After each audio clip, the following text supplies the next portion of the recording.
Our audience has asked a broad array of questions already this evening, including healthcare, foreign policy, energy, debt, jobs. They'd like to ask our candidates to drill down a little bit more regarding priorities. There's a lot to do. Betty McCollum, if you would be the first to answer this question.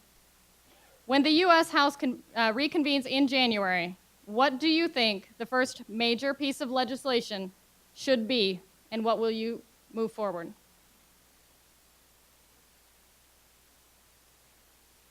The first piece of legislation that I would like to take up with our caucus, and we've talked about taking up, is passing the middle class tax cuts. That needs to be done. We would have liked to have done it in the House of Representatives before we adjourned, but the Senate made it extraordinarily clear to us that they weren't going to take it up until after the election. I think that was a missed opportunity, but we have a two-chamber system, and so I want to go back and pass the middle class tax cuts. It's my first priority.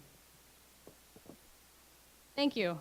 Teresa Collette, if you would answer the same question, when the U.S. House convenes in January, what do you think the first major piece of legislation should be?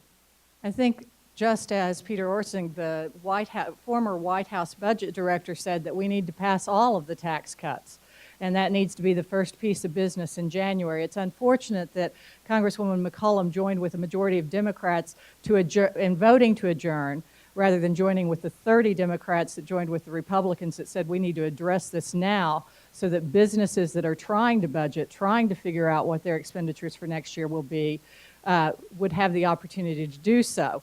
So it's important that we do that as soon as possible, since this current Congress has acted irresponsibly in taking an early adjournment instead of acting on all of the tax cuts which are necessary to get business expanding and hiring again.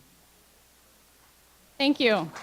Steve Carlson, if you'd be the next to answer the same question. When the U.S. House convenes in January, what do you think the first major piece of legislation should be? Well, I don't think just doing that is going to get people hiring again. I wish it would, but just passing all of that is not going to do it.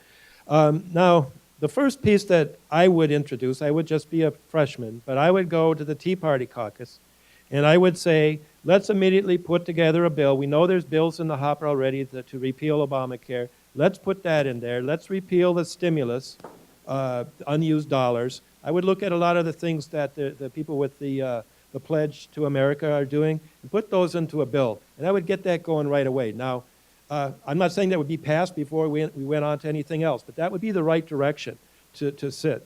I really think that, yeah, Teresa's right and Betty is wrong. We cannot just go out with the middle class tax cuts. That's ridiculous. These people, $250,000 and up, they need some kind of capital, some kind of income and certainty in the environment that we're going to be able to start businesses and make investments to put people to work and be competitive in the world again. It's not enough just to get the jobs that were lost back. We've got to get a whole lot of jobs, folks, because we are behind. There's countries out there that are just low, they are really going. We've got to catch up. Thank you. Betty McCollum has indicated an interest in a 30-second rebuttal. Thank you. I support the middle class tax cuts. Everybody, 100% of the people who pay taxes will get a tax cut. What I don't support is an additional tax cut for 3% of the population that will cost the United States $700 billion in borrowing from China. I do not support that. I do believe that we need to have middle-class tax cuts move forward in this fragile economy, but I'm not going to borrow $700 billion from China for additional tax cuts for 3% of America. Thank you. Teresa Collette has also indicated an interest in a 30-second rebuttal. That 3% of America includes people who hold their businesses as S corporations or as sole proprietors and pay for their business expenses through that. It's a pass-through system.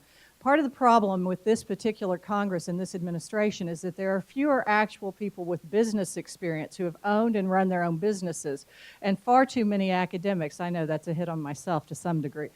But nonetheless, we need people that understand that sole proprietors, that income is not necessarily income that they're going to use for a European vacation. It's income they're going to use to buy more inventory. Thank you. Steve Carlson has also indicated interest in a 30-second rebuttal. If our audience members would please remember to hold your applause until the end of the forum. Thank you. Well, I think what Obama is trying to do with this argument about the $700 billion, he's trying to make it look as if this is a bailout. Everybody's mad about bailouts, so he's going to try to say, well, who's really getting the bailout? It's these 3%. Now, as far as borrowing from China, China right now holds what? $500 billion, $700 billion in mortgage-backed securities. I mean, we go over there to ask for money. It's not the time for us to be talking about we don't want to borrow from China anymore. I don't know that the borrowing would all be from China anyway. I seriously don't. Thank you.